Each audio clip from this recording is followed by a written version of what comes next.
Hello everyone, this is my first time using this YouTube channel. Basically, my name is Cooper. I'm into politics and broadcasting. I'm a dual enrolled student at Davidson High School and Mott Community College.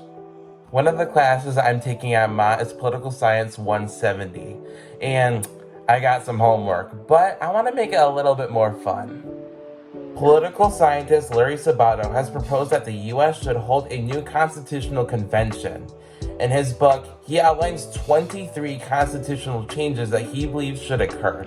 Examine the constitutional changes he proposes by using the following link that will be in the description of this video. I just want to say I do not own this website. There's more to my homework, but I know nobody cares about that. So basically what I'm going to be doing today is I'm going to go through all 23 amendments, then I'm going to rank them all 1 through 10. Obviously this is going to be a very opinionated, so if you don't like that, feel free to click off. But yeah, let's get started. Amendment 1. Expand the Senate to 136 members to be more representative. Grant the 10 most populous states 2 additional senators. The 15 next most populous states 1 additional senator. In the District of Columbia, 1 senator.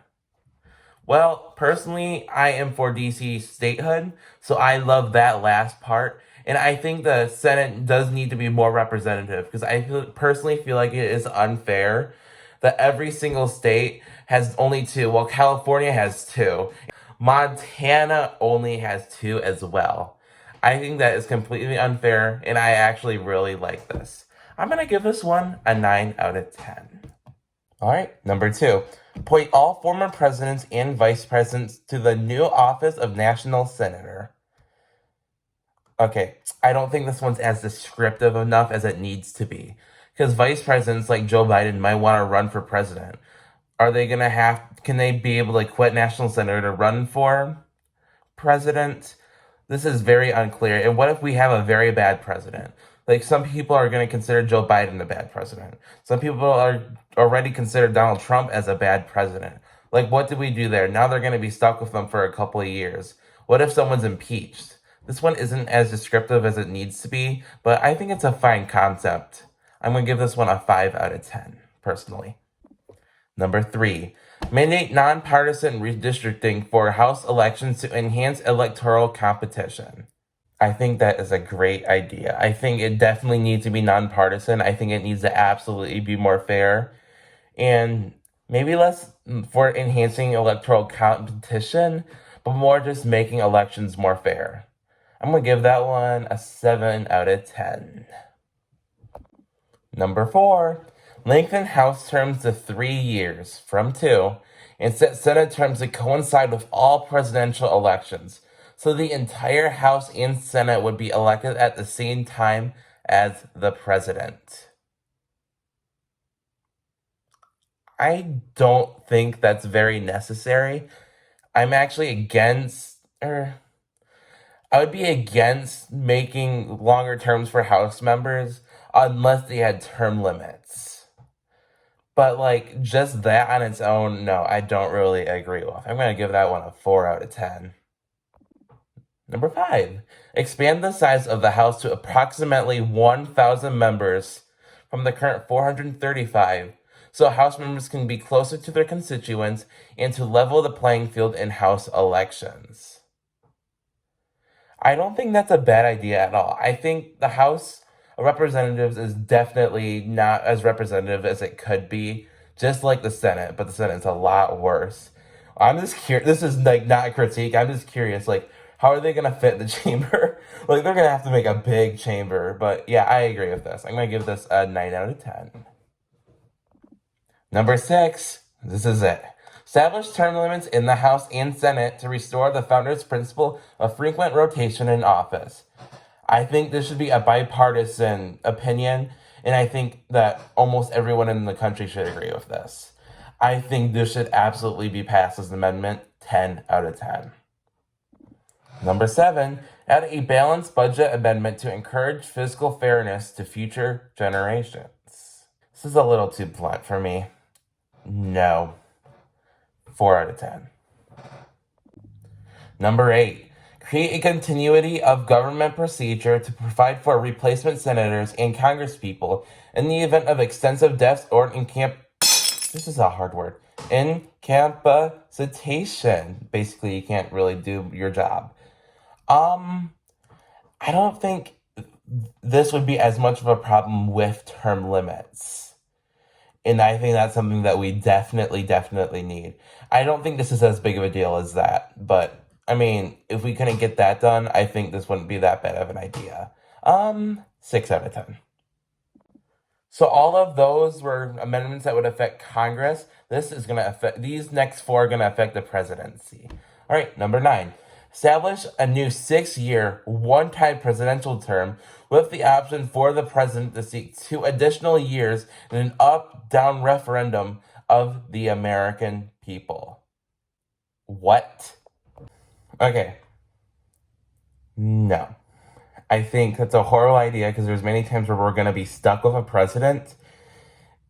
And, no, we do not need 6 years of a bad president. And the fact that America's already unhappy with, like, the 2 candidates almost every election, it seems like, I don't think anyone would want someone for 6 years like the candidates that were being shown right now. I honestly would give this one a 2 out of 10. Not good. Number 10. Limit some presidential war-making powers and expand Congress's oversight of war-making. This one's definitely an opinionated one, and I absolutely kind of agree.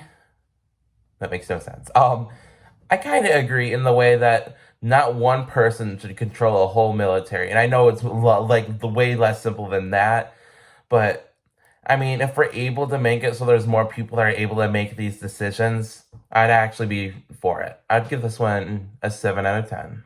Number 11, give the president a line item veto. Basically, they would be able to remove a part of a bill. And I thought about this, and I feel like it would increase the wait time for a bill to even get passed, but it already does take a long time. I'm not entirely sure. I am going to give this one a 5 out of 10.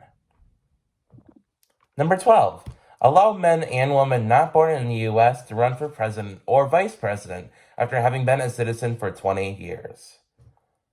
I generally agree with this one, and this is a hard one to say. I feel like if they're able to run for governor, they're able to run for senator. If they're able to do all of that, that is already a huge position to be in. And I feel like, yeah, if the U.S. citizens choose that person's qualified to be president, then yeah, I agree. I'd give this one a 7 out of 10. 8 out of 10. All right. These next 4 are going to be for the Supreme Court. I know it's a very debated topic right now, but you know what? Politics in general involves controversy, so let's go for it. Number 13, Taylor Swift's lucky number. Eliminate lifetime tenure for federal judges in favor of non-renewable 15-year terms for all federal judges. 10 out of 10. 10. 10 out of 10. Number 14, grant Congress the power to set a mandatory retirement age for all federal judges. This one seems like another solution to the fact that someone can literally be a federal judge for the rest of their life. And I also agree with this one. Maybe a little less than the other one, because I still think it's not so good to have someone in an office for such a long period of time. I'm going to give this one an 8 out of 10.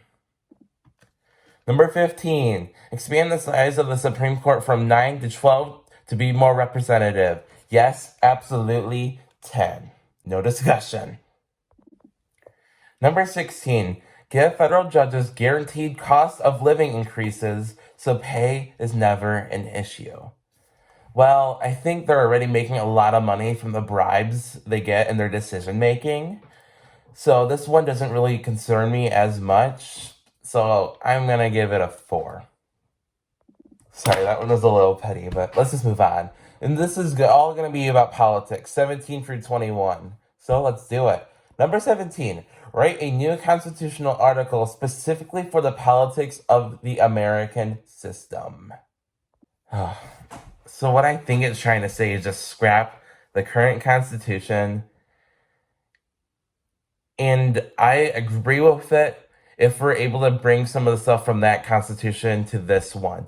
The only thing is, I don't know if it could be done today because there's going to be so much that one side wants in it, then like so much that that side doesn't want in it, and it's going to be crazy. It would be crazy, but I guess just thinking from my perspective, yes, I'm going to give this one a 6 out of 10 because it could go unpredictably wrong or amazingly right. Number 18, adopt a regional staggered lottery system over 4 months for presidential party nominations to avoid the destructive front loading of primaries. Lottery system.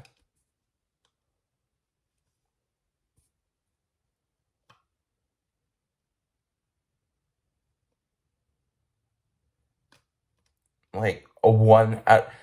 So basically, just saying that they're just going to randomly pick someone, and that some person could be so unqualified. Like a one. No. That sounds horrible. No. One. Number 19. Mend the Electoral College by granting more populated states additional electors to preserve the benefits of the college while minimizing the chances of a president who will win without a majority of the popular vote. Personally, I'd rather just get rid of the Electoral College, but this seems like a decent compromise if we were willing to compromise at this point. I'm just going to give this one a 6 out of 10 because I think the Electoral College in general should be scrapped, but I understand that it's not really reasonable at this point. 20. Reform campaign financing by preventing wealthy candidates from financing their campaigns and by mandating partial public financing for House and Senate campaigns. Yes, the only thing I've had with some of these is that I absolutely agree with them, but it needs more context. And I am assuming if it was in the Constitution, it would absolutely would have more context. But still, I think it's a great start. I'm gonna give this one a 7 out of 10. Number 21, adopt an automatic registration system for all qualified American citizens to guarantee their right to vote is not abridged by bureaucratic requirements. This one is really, really up to anyone's interpretation because some people really care about security and elections. I had something petty I could say in my mind, but I'm not going to. Oh my gosh. I'm gonna give this one a 5 out of 10 because I'm in the middle of it. I definitely believe in election security, but I also am a huge advocate for voter rights. So if it would make it easier for people to vote, absolutely. No, I'm not gonna give it a 5 out of 10. I'm gonna give it a 6 out of 10 because I do lean towards it, but I don't know. It's up to your interpretation. Number 22, create a constitutional requirement that all able-bodied young Americans devote at least 2 years of life in the service to the country.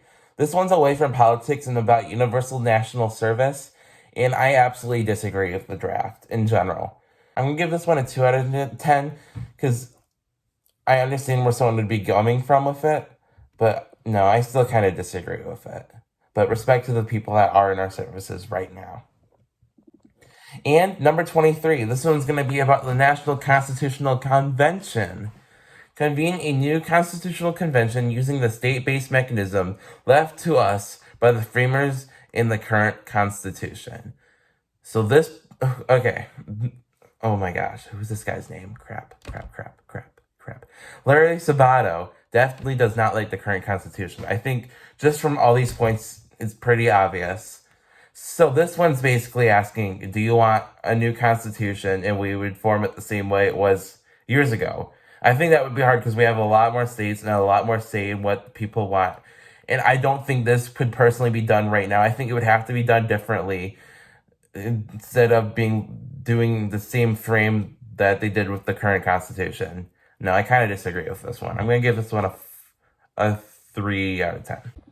And there you go. That's all of them.